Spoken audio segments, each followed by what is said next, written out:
আচ্ছা ওদিকে রান্না বাড়ার কত দূর কি হলো? রান্না বাড়া প্রায় শেষের পথে। শেষের পথে। আচ্ছা এখন তো বর আসতে দেরি করছে। দেখছি হ্যাঁ মানে ঘটনাটা ভাবতে একটু অল্প আছে। বর আসার সময় হয়েছে। তাড়াতাড়ি যে বাবা।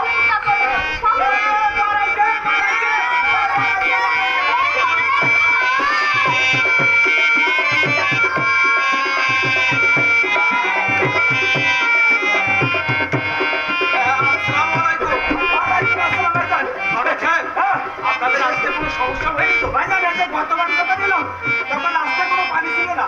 এবার আসার মাত্র পানি কাদা দেখেন এখন অবস্থা দেখি যাচ্ছে যাচ্ছে দেখেছে।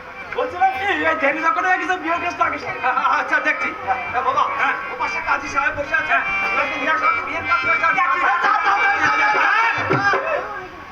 বড় সাহেব বিয়ের আগে যে সমস্ত দিনা বলার কথা ছিল সেগুলোতে কিছুই দেখছি না। সেগুলো আগে হাজির করো। দিনা পাড়া হাতে দেখছি দেখছি ভাই জান ওই যে বিয়ের আগে দিনা পাড়ার কথা ছিল সেগুলো দেখতে না জলদি হাজির করে নিন। বড় সাহেব অনেক কষ্ট করে একটা টেলিভিশন আর একটা ফ্রিজ কিনেছি। খুব ভালো করে কিন্তু ওই মোটর সাইকেল আর ওই জগৎ টাকাটা তো আমরা জোগাড় করতে পারি। কেমন কথা বললেন? এই এখন বিয়ে হবে এরকম কথা বলে কেউ? আমি কিছু করতে পারবো না। আপনি তো আমাদের অবস্থা দেখছেন। আপনি আমাদের অবস্থা দেখছেন তো। মানুষ ধরনের সব বাসা নিয়ে গেছে। তারপর আমরা কথা দিচ্ছি বিয়ে কয়েকদিনের ভিতরে আমরা সব কিছু কিনে দেবো। হ্যাঁ সব কিছু কিনে দেবো। কিছু করা যায় কিনা? তাহলে হবে না।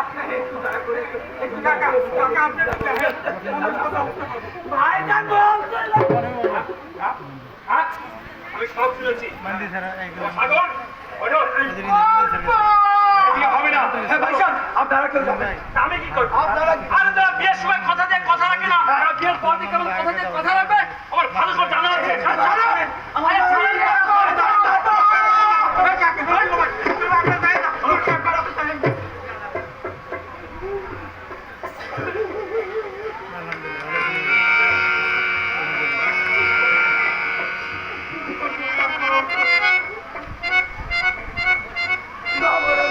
কিছু করতে পারলাম না রে বাবা।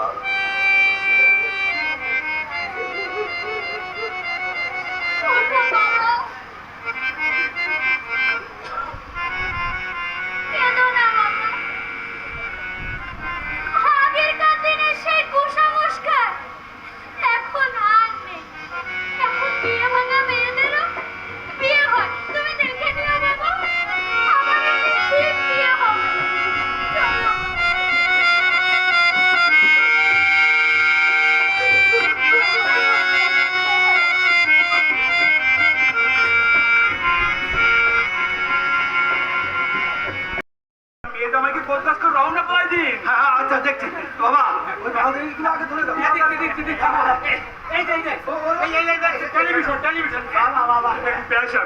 আমাকে লজ্জা দিবেন না। এই গতবার বিয়ের যৌতুকের কারণে বিয়েটা ভেঙে যাচ্ছে আমি খুবই লজ্জিত।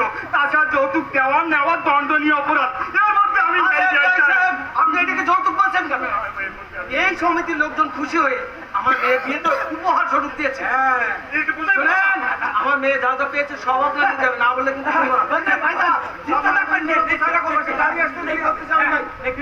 গাড়ি আসতে